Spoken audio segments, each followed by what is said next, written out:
Hey everybody, it's Master Gallengeist here, bringing you the San Diego Comic-Con 2024 announcements. And this is mainly going to focus on mainly the Marvel stuff, the DC stuff, though there was a weird thing where it's like, hey, we're getting a new Dexter show. Okay, yeah, one's a prequel, and one where Dexter is coming back.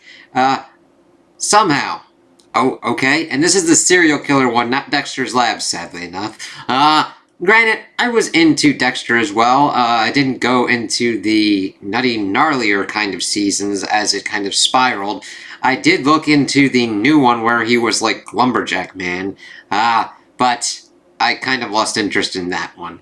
But that was a weird one. So let's crack into the DC stuff first. I've got a lot more things that I want to talk about with the Marvel stuff when we get into that. Let's see. Not much really going on the DC Studios kind of front. I mean, we got the logo reveal. We got Superman and Lois Season 4 trailer.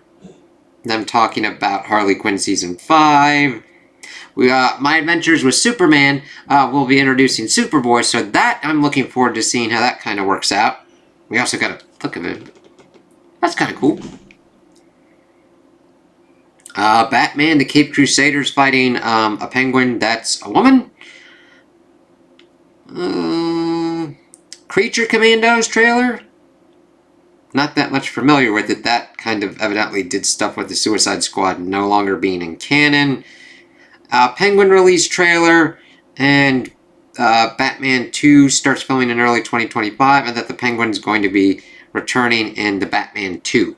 So, just kind of light stuff. I didn't expect much. They're still probably configuring and getting everything up and done for that, for refiguring the DCU, and especially with all this stuff of, like, consolidating giant-ass fucking corporations anymore.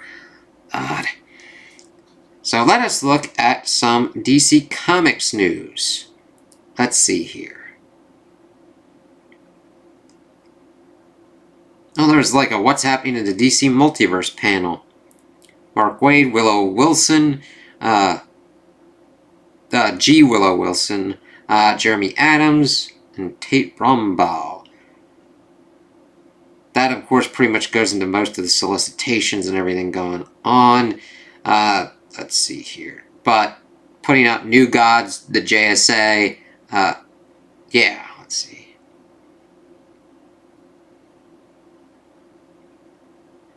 This looks kind of interesting, cover-wise. Let's see. Of course, the whole Absolute Universe, which I talked about in the solicitations. Okay, Ram V is going to be doing his own take on Jack Kirby's Fourth World in the New Gods in December.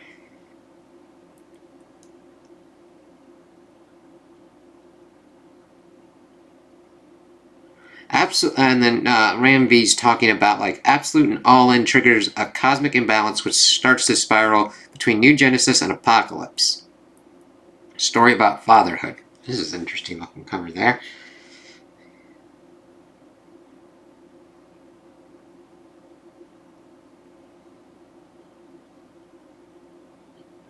Yeah, that's kind of stuff that was talking about with like the October stuff.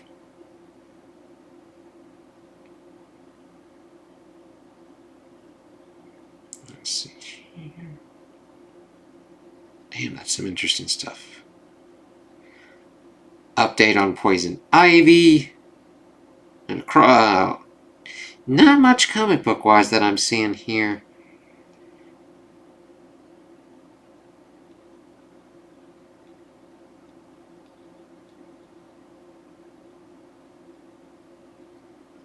Justice League Unlimited will be written by Mark Waid and feature art by Dan Mora.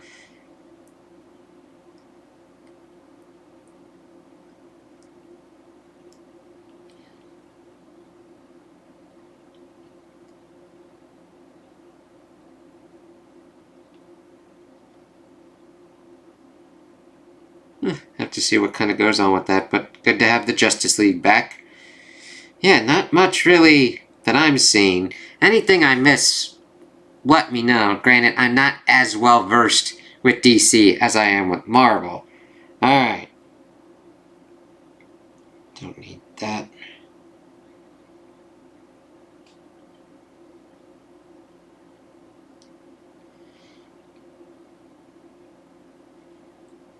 Alright, let's look at Marvel's next big thing panel. Now, granted, I'm going to go into the Marvel comic stuff first, and then kind of end us off on the Marvel Studio front. Let's see here. We had Will Moss, Jerry Duggan, C.B. Cebulski, Catherine Blair, that's an interesting way, and Tom Brevoort in attendance, and Ryan Penagos hosted. Of course, we got stuff on the Venom War that we talked more about with the solicitations. Talking about Unlimited Comics. Ultimate Universe Year 1, 1 year in, Issue 1, which will be released in December. And it lays out the plan for the next year of Ultimate Comics. Pretty good there. TVA series.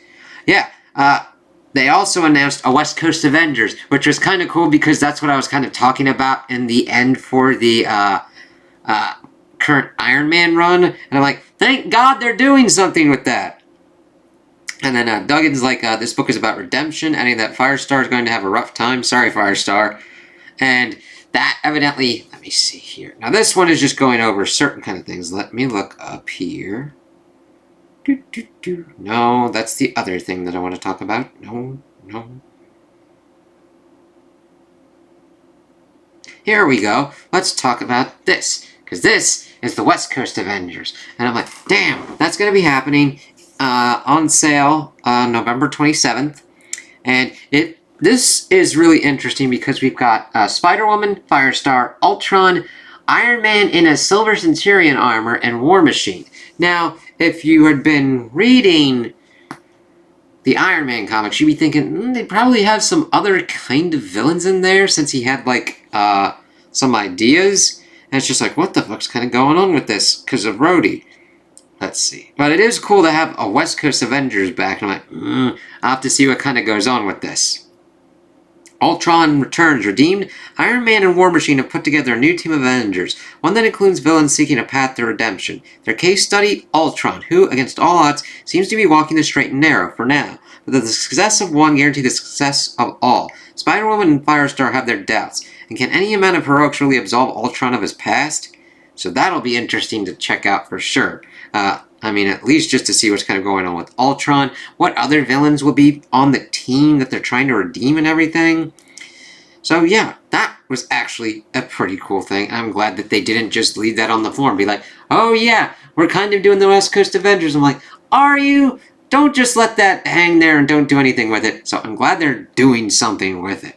Now, using the Silver Centurion armor, it will be kind of interesting because we left off the Mysterium armor, which I hope we get a little bit more mileage out of, but we're getting a new armor for Iron Man's solo series that's more of a kind of steampunk improvised improving armor over time, so we'll have to see what kind of works out with that, but I am definitely intrigued with this one. Alright, you son of a gun, let's do this. Son of a bitch. Alright. And then this tease. One World Under Doom. Breaking from the fallout of Blood Hunt. Which kind of gets us into two things. Just announced at the Marvel Comics Next Big Thing panel at San Diego Comic-Con, One World Under Doom begins in 2025. Discover why the Marvel Universe submits to Doctor Doom next week in Blood Hunt issue 5, which will be coming out soon. I'm like, yay! I kind of wait towards the end, like the actual end of Comic-Con because it was going till like the 28th, just in case there's some kind of new weird things. And stay tuned in the months ahead for more information on this startling development for the future of Marvel Comics, as we see this teaser for it. Now, it's most likely that Doom is going to become the Sorcerer Supreme, which kind of showcases in this image. And then we also get an understanding of the switching off of the Spider-Man creative team. Okay, here.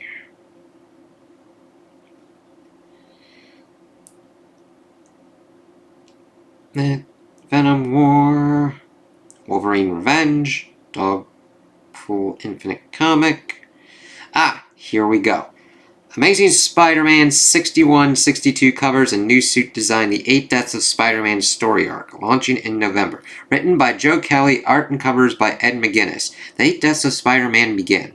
And I didn't think I had read anything of Joe Kelly, but evidently within the run that I've been reading, he did at least the ones that, like Spider-Man and Black Cat going to that kind of retreat. So, I'm doing this after I did the solicitations that were kind of bringing up this, but since this is now where I'm kind of talking about it, I have read some of it, and I'm like, I'm definitely intrigued to see what's going on. I love Ed McGuinness' artwork for Spider-Man, and I definitely want to see how Joe Kelly writes Spidey. Now, again, I haven't read any of his other kind of stuff, but what I've read within this run, even if it's just kind of limited, I'm looking forward to it. We'll see what kind of goes on here. So, let's crack into this. Let's see here.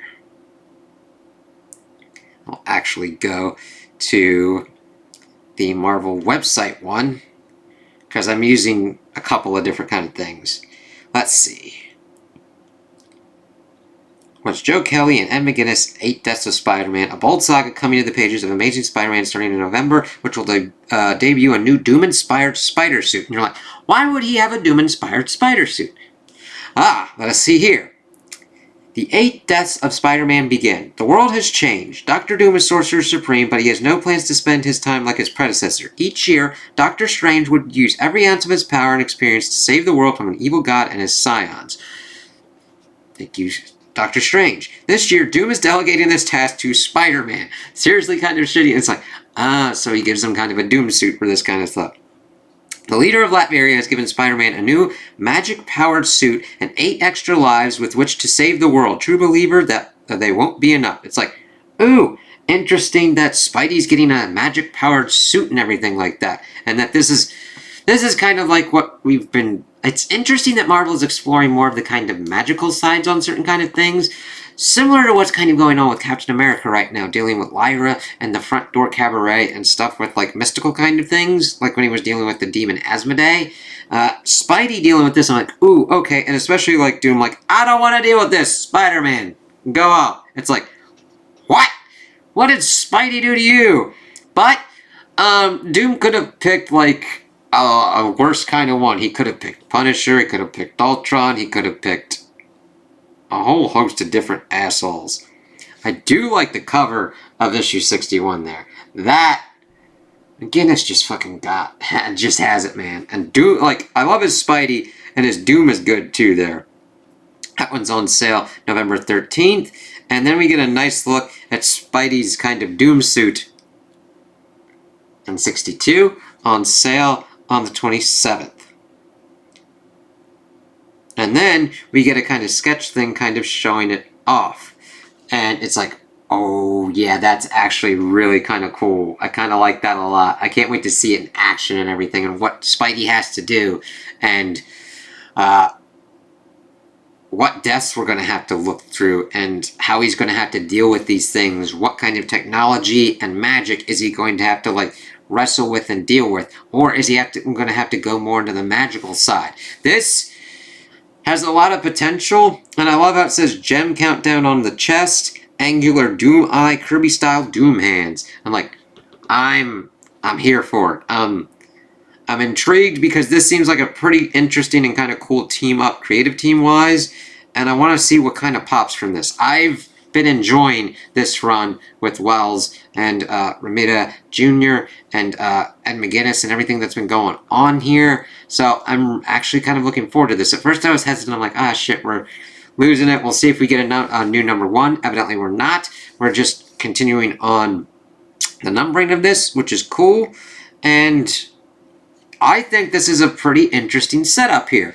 You don't usually see Doom and Spidey put together like this. I want to see how this interacts. It's similar to how Spidey's relationship has been with Norman Osborn here. It's like, okay, that's something I never thought that in a million years that I would be interested in exploring, and this run has really hit it out for me on that, and I'm like, yes, thank you. So I'm really looking forward to this, and I hope it kind of cracks off pretty well. Let's see here. Let's so I got that. Get that. Sorry, just clicking out certain kind of things. Yeah. Alrighty. Ooh. What are you doing, you weird little bugger? We're also getting a Psylocke series. Alright, we'll look at that in a moment. Alright.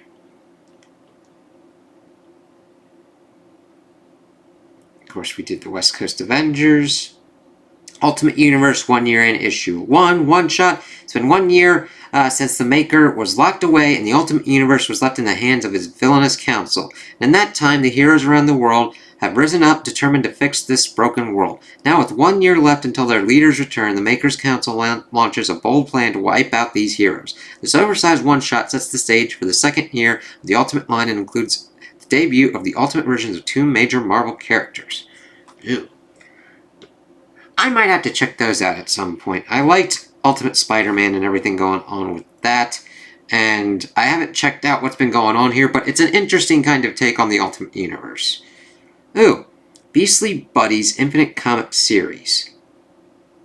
On Marvel Unlimited.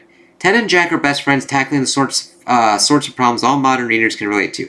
Getting ousted from their ancestral castle by pitchfork-wielding villagers, unknowingly being pursued by infamous monster hunter Elsa Bloodstone, trying to find a place for yourself in the world where one of you is a grouchy werewolf and the other is a plant-based Nexus being. And a spooky twist in the comedic spirit of smash hits like It's Jeff, Beastly Buddies follows Man-Thing and Werewolf by Night as they discover the lighter side of Marvel's darkest corners on a quest to figure out where they fit in, from writer Steve Fox, Spider-Ham, Great Power, No Responsibility, and Rising Star, Armand Bodnar. That sounds like a different kind of take, and that's the kind of thing. You can take weird kind of shit and do all that kind of stuff. So those are the main kind of comic ones. I really wanted to hit on the West Coast Avengers and the Amazing Spider-Man one. Mainly because I'm getting different kind of shake-ups here. In the solicitations, I was like, I don't know what's kind of going on with this change up for Amazing Spider-Man with the creative team. Now, since I've got a little bit more kind of information and looking into this, I'm like, I'm actually intrigued by this because I might have like shifted up with certain kind of things or whatnot and changed things up. So I might look into more of, since we don't know what's going on with Doctor Strange, it could be X-Men that I go into more, or it could be West Coast Avengers. That would be interesting to have 2 Avengers titles. It kind of depends. I'll have to see where it kind of goes. I might pick up an issue or so to see how it works out. Because I like Duggan's run of what was going on with Iron Man, and a West Coast Avengers reforming villains sounds like a very good and interesting concept, and starting off with Ultron that's a big one to go for. So, those are the Marvel comic news. The big whole kind of thing that came out with Marvel Studios is that they got more kind of footage for the new Captain America, Thunderbolts, but then we got the information that we are pivoting from Kang the Conqueror being the main villain for the multiversal saga to Doom, and Doom is going to be played by Robert Downey Jr., and that the Russo brothers are coming back to direct the next 2 Avengers movies. So, I'm happy with these choices. Now, let me kind of explain a little bit more into this.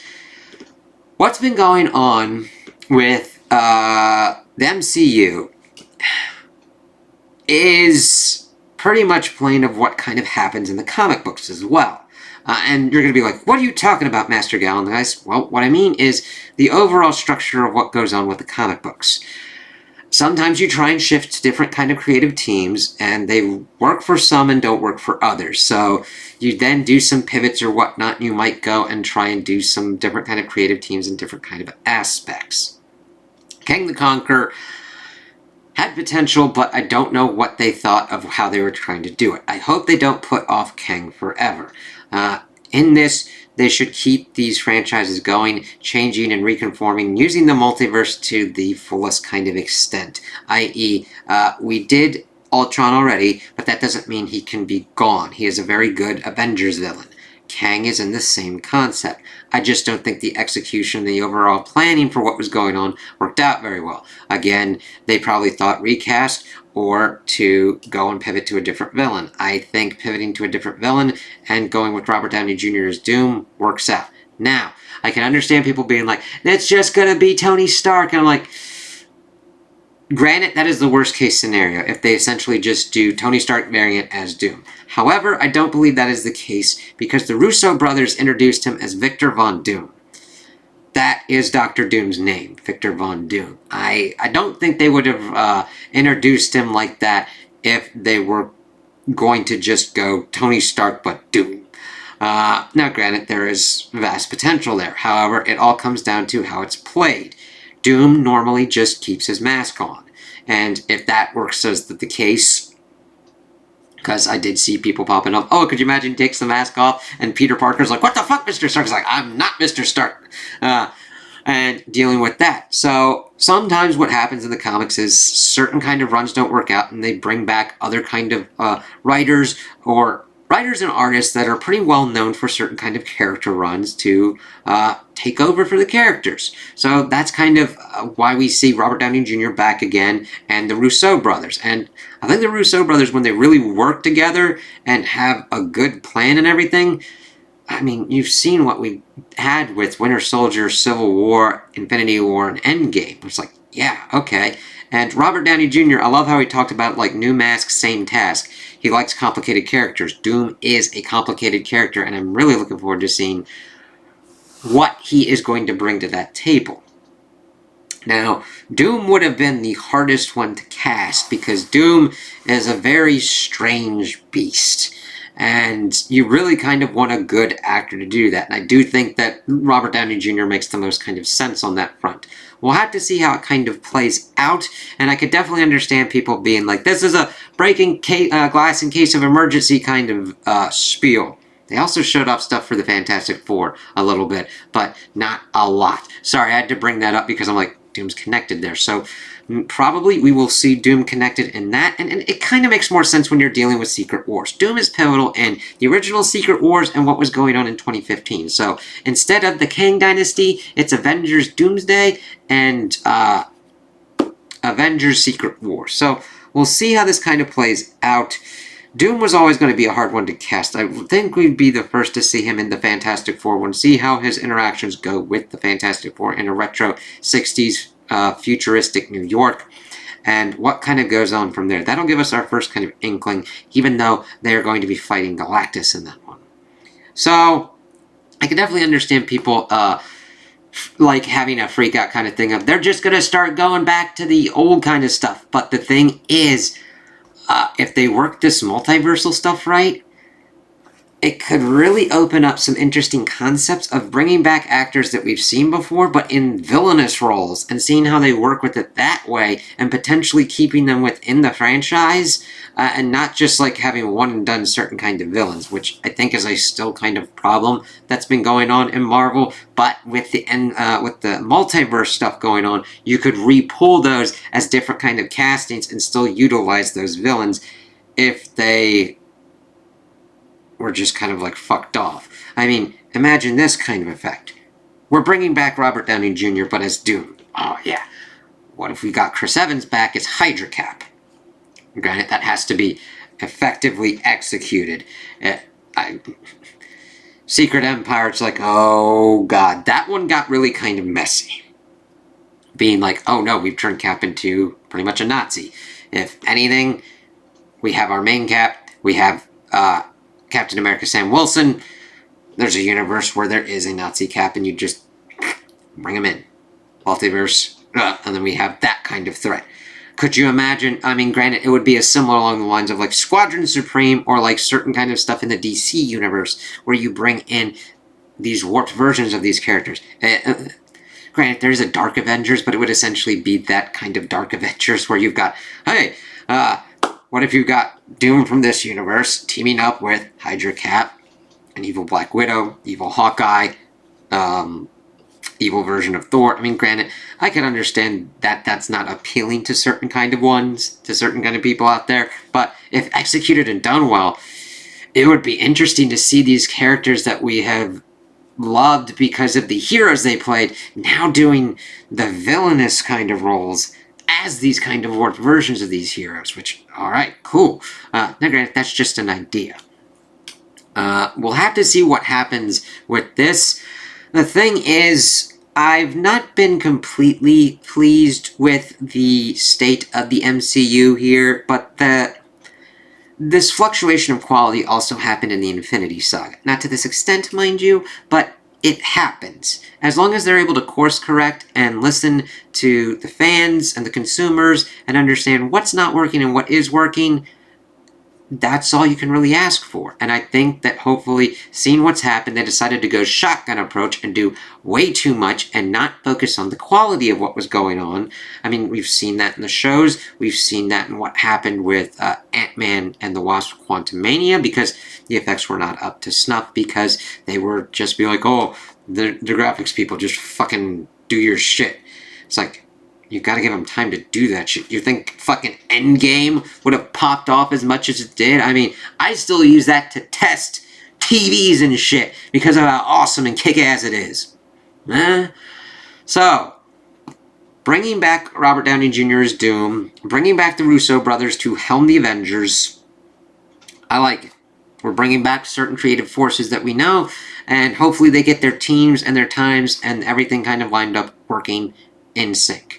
I am looking forward to watching Deadpool and Wolverine. Now granted, I'm waiting for that to come out in 4K Blu-ray. That'll probably be sometime around in October. That's because of how I deal with movies now anymore, because of the insanity of everything going on. But I'm like, okay, this gives me hope. Now, go back to a certain kind of cadence. It's almost in the same lines of like annualized video game franchises. You're not going to get the same quality if at any point your process breaks down. So sometimes you just step back, reconfigure, figure out what's going on, and make sure you put out the best quality product that you can. You get the people that fit right, you give them the content that works, you give them schedules and the resources they need to, and bam, you're off to the races.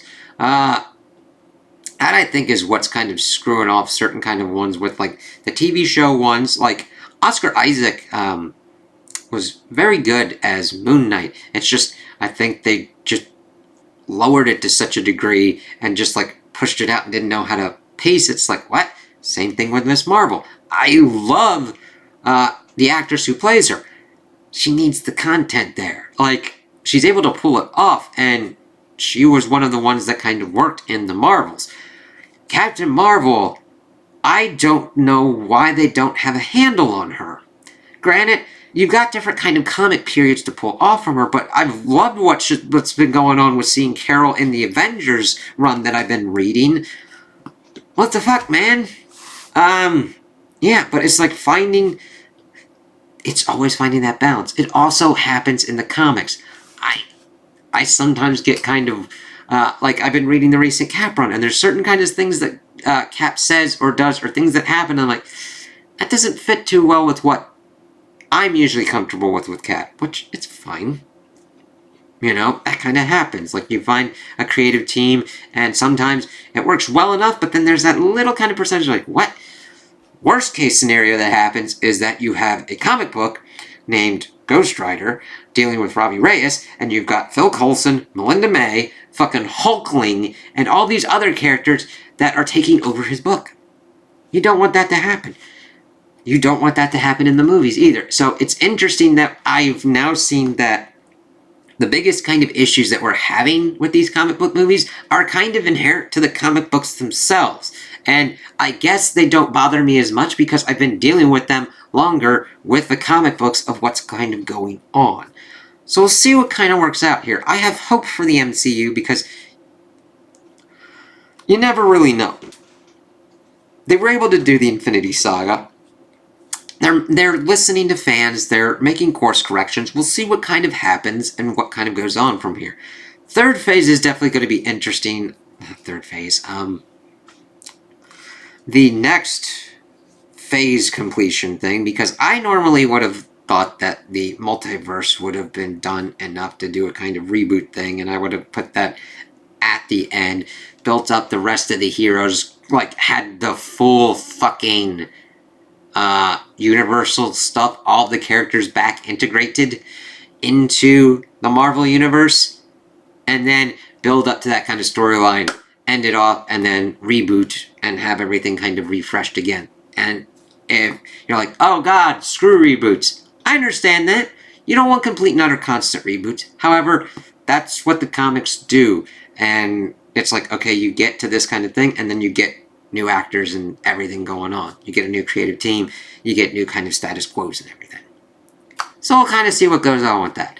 I wish there would have been more stuff for me to talk about with DC or whatnot, but the main stuff that I'm interested in is mainly Marvel and the comic book kind of stuff. And if there's anything else that you heard from Comic-Con that you're interested in talking about, just talk to me in the comments. So, those are my thoughts and opinions on the announcements. Tell me what you guys think in the comments below. If you liked them, if you didn't like them, if you agree with me, if you disagree with me.